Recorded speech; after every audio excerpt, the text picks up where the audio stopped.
ପାଣ୍ଡବମାନେ ଜାରଜ ସନ୍ତାନ ଥିଲେ ଏବଂ ସେମାନଙ୍କର ମାତାଦ୍ୱୟ କୁନ୍ତୀ ଓ ମାଦ୍ରୀ ଉପପତ୍ତି ଗ୍ରହଣ କରି ସେମାନଙ୍କୁ ଜନ୍ମ ଦେଇଥିଲେ। ଏବେ ଆସନ୍ତୁ ଦେଖିବା ସେହି ପାଣ୍ଡବମାନଙ୍କ ଦ୍ୱାରା କରାଯାଇଥିବା କେତୋଟି ଅନ୍ୟାୟ ଜର୍ଜରିତ ଘଟଣା। ଘଟଣା ନମ୍ବର 1, ନିଜର ଆମୋଦ ପ୍ରମୋଦ ପାଇଁ ବା ନିଜର ଜିଦ୍ଦିକୁ ରକ୍ଷା କରିବା ପାଇଁ ପାଣ୍ଡବମାନେ ଜୁଆ ଖେଳିଥିଲେ।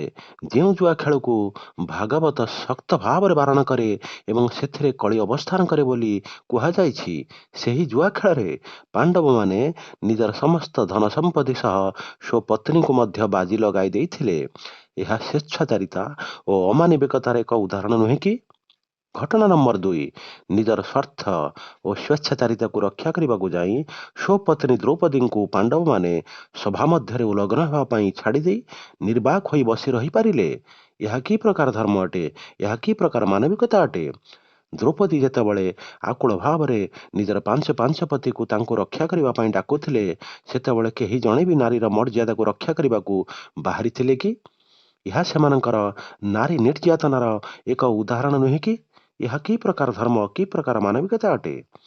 ଘଟଣା ନମ୍ବର 3, ଭାରତୀୟ ପରମ୍ପରାରେ ଏକ ନାରୀ ଗ୍ରହଣ ହେଉଛି ଧର୍ମ, କିନ୍ତୁ ଭାରତୀୟ ପରମ୍ପରାକୁ କୁଠାରଘାତ କରି ନିଜର ଭାଇ ବୋହୂକୁ ଯୁଧିଷ୍ଠିର ଗ୍ରହଣ କରିବା ଏହା କି ପ୍ରକାର ଧର୍ମ ଅଟେ ଏବଂ କି ପ୍ରକାର ମାନବିକତା ଅଟେ?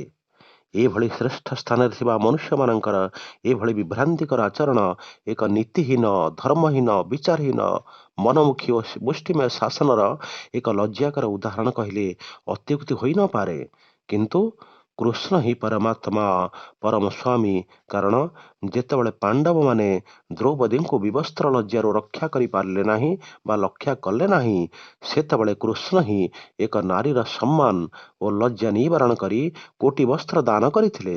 ସେଥିପାଇଁ କୃଷ୍ଣ ହିଁ ଦ୍ରୌପଦୀଙ୍କ ପ୍ରକୃତ ରକ୍ଷକ ସ୍ୱାମୀ ଓ ପାଣ୍ଡବ ପାଞ୍ଚ ଭାଇ ଦ୍ରୌପଦୀଙ୍କ ଭକ୍ଷକ ସ୍ୱାମୀ, ଏ କଥା କହିଲେ ଅତ୍ୟୁକ୍ତି ହୋଇନପାରେ।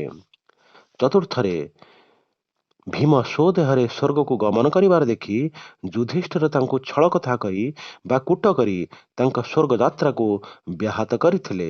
ଯେଉଁଠିକି ଭୀମ ବଳଶାଳୀ ହେଲେ ମଧ୍ୟ ସେ ଜୀବନ ସାରା ଯୁଧିଷ୍ଠିରଙ୍କ ପାଖରେ କୃତଜ୍ଞ ଥିଲେ ଓ ଆଜ୍ଞାବହ ଥିଲେ।